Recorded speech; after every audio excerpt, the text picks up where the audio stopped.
Hello students, चलिए आज हम लोग अपना टॉपिक स्टार्ट करते हैं। आज हमारा टॉपिक है रिलेटिविस्टिक मोमेंटम। तो हम लोग रिलेटिविस्टिक मोमेंटम को स्टडी करेंगे और देखते हैं आज हम लोग relativistic momentum and relation between relativistic momentum and relativistic energy. तो चलिए आज हम लोग शुरू करते हैं, इसका रिलेशन हम लोग पढ़ेंगे। तो देखते हैं, रिलेटिविस्टिक मोमेंटम को समझने के लिए हमें रिलेटिविस्टिक मास की ज़रूरत पड़ेगी। तो रिलेटिविस्टिक मास क्या होता है वो देखिए।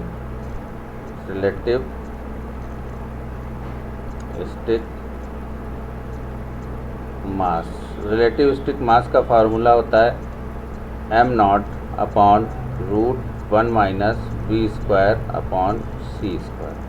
ये रिलेटिविस्टिक मास का फार्मूला होता है। अब अगर रिलेटिविस्टिक मोमेंटम लिखेंगे हम लोग तो रिलेटिविस्टिक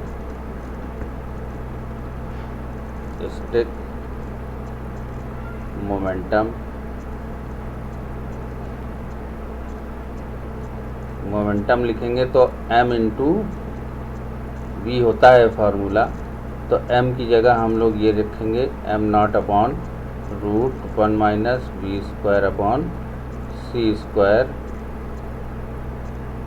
इंटू v। ये हमारा रिलेटिविस्टिक मोमेंटम का फार्मूला हो गया। अब देखते हैं रिलेशन बिटवीन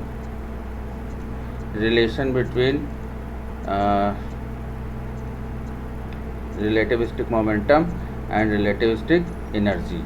तो हेडिंग डाल देते हैं हम लोग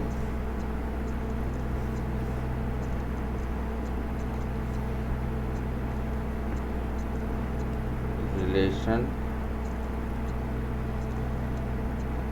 बिटवीन रिलेटिविस्टिक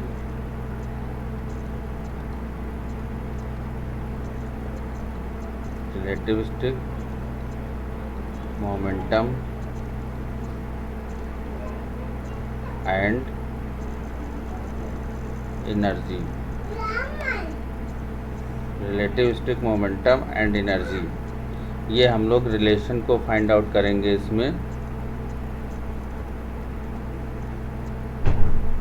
देखिए, रिलेशन को फाइंड आउट करेंगे तो we know that we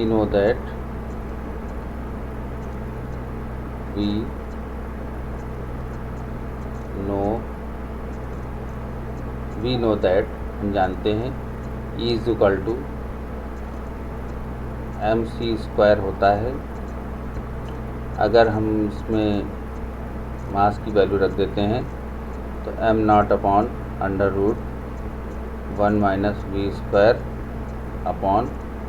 v²/c² मिल जाएगा और इंटू c², ठीक है ना। और हम लोग जानते हैं एंड P = mv होता है। तो P/m = v लिख सकते हैं, ठीक है ना।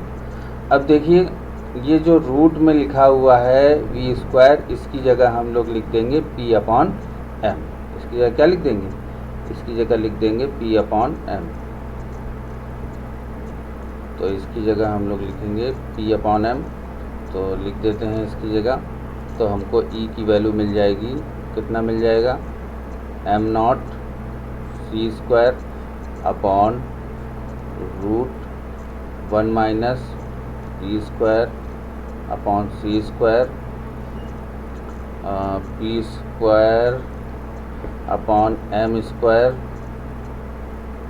Into c²। ये मिल जाएगा हमको। ये थोड़ा सा बड़ा लगा लेते हैं हम लोग और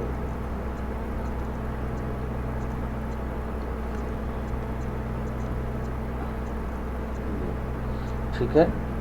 तो अब देखिए, हमारे पास ये फार्मूला मिल गया है हमको इस तरीके से।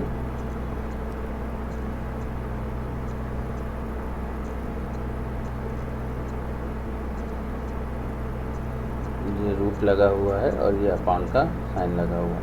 अब squaring on both side, squaring on both side. Both side में अगर हम स्क्वायर कर देंगे तो देखिए हमको क्या मिलेगा, E square is equal to M not square C to the power of 4 upon में 1 minus P square upon M square और सी स्क्वायर, ये मिल जाएगा। अब हम इसमें क्या करेंगे, सी स्क्वायर का गुणा करेंगे और सी स्क्वायर से डिवाइड करेंगे। जब हमने इतना कर दिया तो देखिए हमको क्या मिलेगा, जब हमने इतना कर दिया तो देखिए हमको मिलेगा 1 E square is equal to M not square C to the power of 4 upon 1 minus. अब देखिए नीचे जो लिखा हुआ है वो ई की वैल्यू लिखी है, E is equal to M C square होता है, तो एम स्क्वायर सी के पावर 4 लिखा हुआ है। तो अब हम इसको लिखेंगे पी स्क्वायर सी स्क्वायर, यहाँ पे लिख सकते हैं ई का स्क्वायर, ठीक है, इतना लिख सकते हैं। अब इसको हम सॉल्व कर लेंगे, यानी कि इस टर्म को हम उठा करके उस तरफ ले जाएंगे तो देखिए कितना मिलेगा,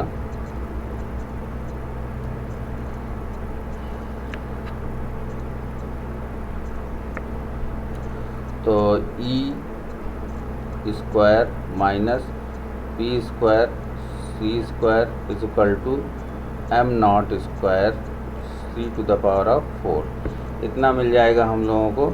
अब यहाँ से देखिए ई इज इक्वल टू कितना मिल जाएगा, ई इज इक्वल टू मिलेगा P square C square plus M not square C to the power of 4, और ये रूट में मिलेगा वैल्यू हमको, जो ये वैल्यू मिलेगी ये मिलेगी रूट में। तो हमारे पास ये रिलेशन आ गया है। देखिए एनर्जी और रिलेटिविस्टिक मोमेंटम में ये रिलेशन होता है, ये हम लोगों ने प्रूव कर लिया है। अब इसके बाद हम लोगों को करना है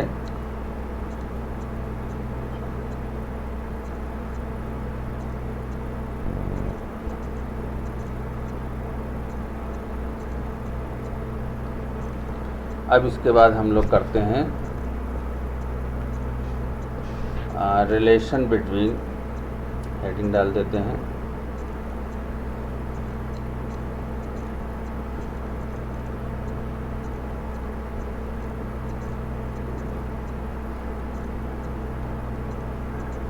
relation between kinetic energy and momentum. ये सब पूछे जाते हैं क्वेश्चन, देखिए आपके एग्ज़ाम में। रिलेटिविस्टिक काइनेटिक एनर्जी और मोमेंटम में रिलेशन को निकालते हैं, तो देखिए किस प्रकार से निकालते हैं। वी नो दैट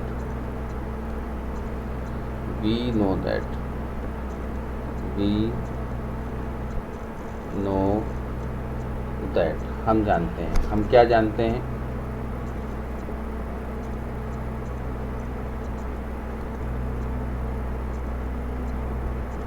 देखिए हम सब जानते हैं कि E is equal to formula होता है, अभी हम लोगों ने थोड़ी देर पहले लिखा था, under root E is equal to होता है P square C square plus M not square C to the power of 4, ये होता है। तो अब इसको हम इस तरीके से भी लिखा जा सकता है,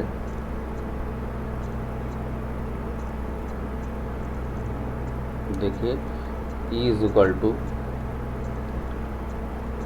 P square C square plus M not square C to the power of 4 के पावर 1/2, ये लिखा जा सकता है।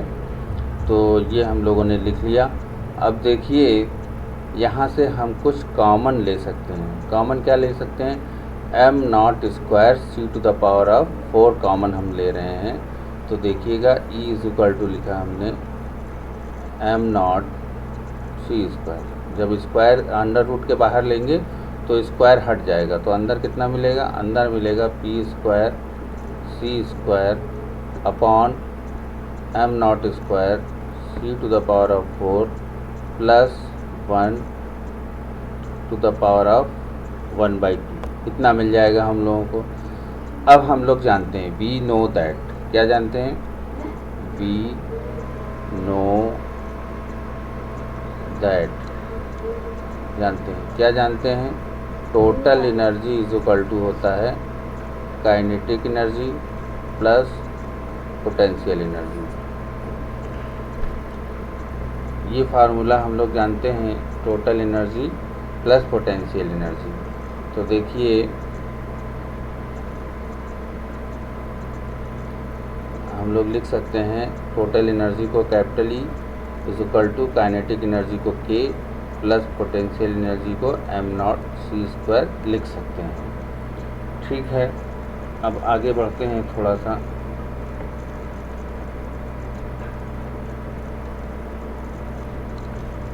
आगे बढ़ते हैं और इसमें देखते हैं अब क्या लिखा जा सकता है।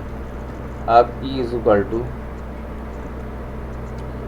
काइनेटिक एनर्जी की वैल्यू होती है m minus M not C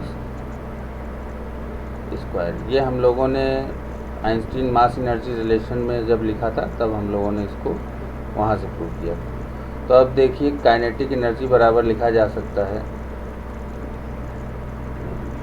kinetic energy बराबर लिखा जा सकता है E minus M not C square लिखा जा सकता है।